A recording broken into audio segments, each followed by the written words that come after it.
Hey, it's Jay, and today's video is about spinal nerves. Spinal nerves are routes for sensory and motor signals to travel between the spinal cord and the rest of the body. Before you watch this video, you should be familiar with the general structure of a peripheral nerve. And if you want to watch our video on that, click the link in the upper right. For humans to stay alive, we have to respond to our environment. If there's a lion around, sensory information has to get to my brain, and my brain will respond by controlling the activity of skeletal muscle, and hopefully I can run away. If my blood pressure plummets, then my brain has to control the activity of cardiac and smooth muscle to restore blood pressure and get the right amount of blood to my brain and the rest of the body. All of those sensory and motor signals travel through peripheral nerves.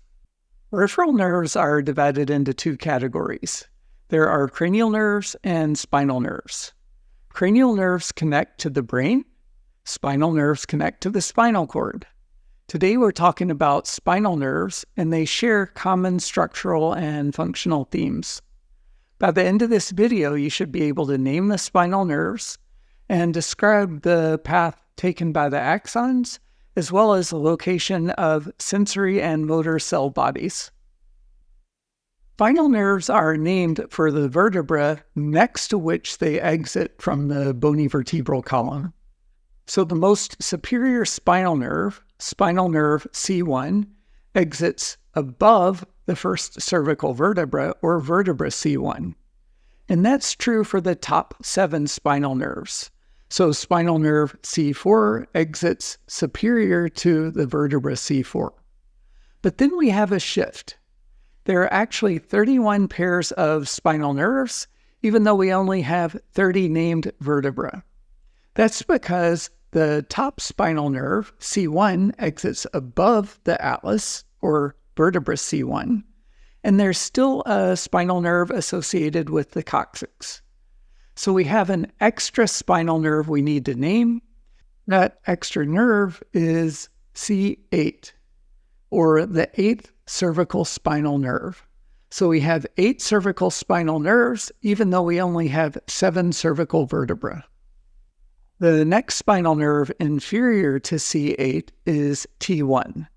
So spinal nerve T1 exits inferior to vertebra T1, and that numbering scheme continues through the rest of the spinal cord. So spinal nerve L3 exits inferior to vertebra L3.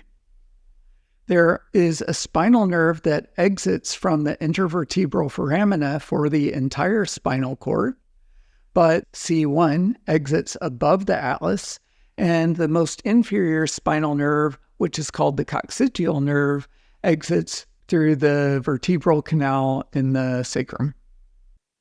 Well, we can name all of the spinal nerves, but let's look a little more closely at the structure of a single spinal nerve.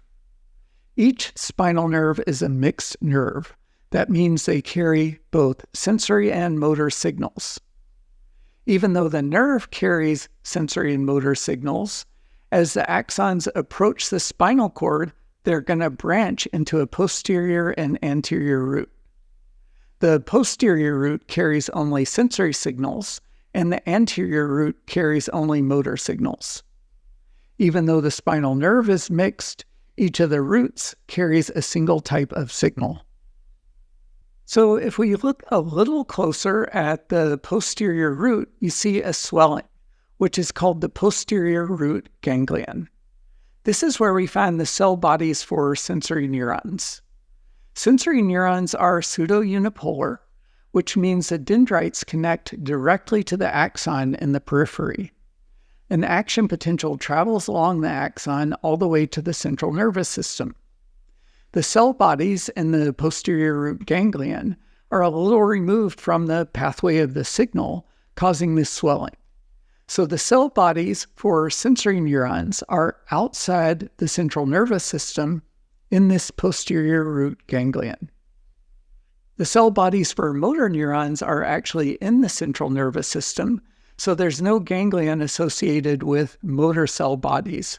We'll talk in more detail about the structure of the spinal cord in the next video. All right, Hopefully that's a useful overview of spinal nerves. Let's summarize what we talked about. There are 31 sets of spinal nerves, even though we only have 30 named vertebrae.